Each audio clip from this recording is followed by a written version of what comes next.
From Season 3 is about to drop, and the trailer is packed with new faces, returning favorites, and a whole lot of unanswered questions.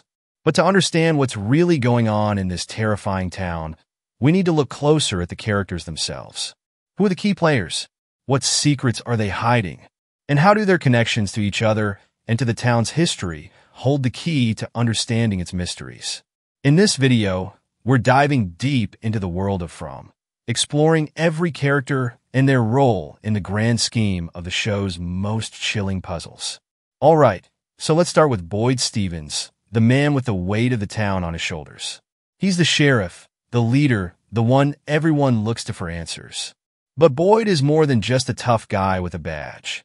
He's a complex character haunted by his past, grappling with the impossible and wrestling with the darkness both inside and outside of himself. Now, you might be thinking, well, he's the main character. Of course, he's complicated. But what makes Boyd so compelling is that he's not your typical hero. He's flawed, he makes mistakes, and he is constantly questioning his own abilities. What I find fascinating about Boyd is how the town pushes him to his breaking point. It forces him to confront the darkest parts of himself, to make decisions he never thought he'd have to make, and to question everything he believes in. Think about that moment in Season 1 when he's forced to shoot Abby, his own wife. It's a scene that shatters your heart, but it also reveals the true horror of the town. Its ability to corrupt even the strongest bonds and to twist love into something monstrous. Then there's Boyd's encounter with Martin in the well, the transfer of the worms. That strange entity adds a whole new meaning to his character arc. He's not just fighting the monsters outside. He's battling a darkness slowly consuming him from within. Boyd's journey in season May 3rd be about confronting that darkness, about finding a way to break free from the town's influence, even if it means sacrificing himself. Remember those final words Father Khatri said to him. You need to tell the people it will be okay. Boyd's desperate search for a way out and his willingness to confront the monsters are driven by that promise. He wants to save the town, but he also wants to atone for his past sins. But will Boyd's sacrifice be enough? Okay, let's move on to Kenny, Boyd's protégé, and a character whose journey in Season 3 promises to be explosive. Alright, so if Boyd is the heart of From, Kenny's the soul. He's the moral compass, the voice of reason, the one who reminds everyone what they're fighting for. But Kenny's also carrying a heavy burden, the weight of his father's death, the betrayal he feels from Boyd, and the pressure of stepping into a leadership role that he's not sure he's ready for. You may be saying, okay, but didn't Kenny already step up in Season 2? And yeah, he did. We saw him take charge, protect the town, and even offer comfort to Christy. But Kenny's journey in Season 3 could be about confronting a whole new level of darkness. What I'm excited to see is how Kenny reacts to the escalating threat of the monsters and the town's increasingly sinister nature. He's already shown a willingness to fight back, but will he be able to maintain his humanity in the face of such unimaginable horrors? Remember how shaken he was after seeing the cicadas in his dream? That seemed to foreshadow a deeper connection between the monsters and the town's residents, a connection that could test Kenny's sanity. Now, let's move into Kenny's mother, Tian Chun, a woman whose quiet spirit and love for her family have made her a beacon of hope and thrill. But her fate in Season 3 is shrouded in uncertainty. She's the heart of the diner. She's the one who offers a warm meal, a kind word, and a sense of normalcy in a town that has lost its way. But her journey in From is about more than just providing comfort. It's about holding on to hope and finding power in the face of unimaginable loss. It's easy to assume that she's just a background character, the loving mother who supports her son.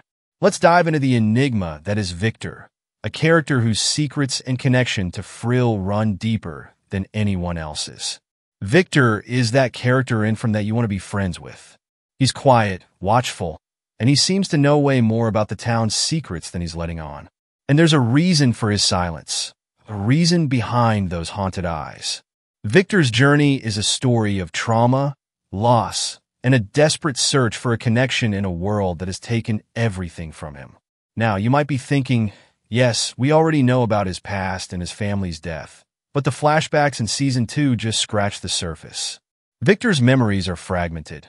his emotions buried deep, and those drawings are like pieces of a shattered mirror reflecting a truth he cannot fully face. What I find so compelling about Victor is that he's both a victim of the town and a key to understanding it. He's been there the longest. He's seen things no one else has, and those drawings might hold a map to escaping this nightmare. Think about his reaction to that toy in Season 2. It triggered a flood of repressed memories, revealing the reality about his sister's death and the guilt he has been carrying for decades. It suggests that his connection to the town runs far deeper than anyone realized. His journey through the tunnels with Tabitha was a masterclass in this. We see the cave paintings, the stacked stones, and the sleeping monsters, all pointing to a ritualistic, almost ceremonial aspect of the town's power. Victor's fear to explore those hidden places suggests that he knows the true cause of unlocking the town's secrets. So, what's he going to do, and how will his connection to the boy in white set up Season 3? Speaking of the boy in white, he is a character shrouded in mystery and whose presence raises far more questions than answers. He is arguably the creepiest part of From. He's like a ghost, a phantom, a figment of the town's twisted imagination. He appears and disappears at will, offering advice or warnings, and his motives are as elusive as the town's own origins.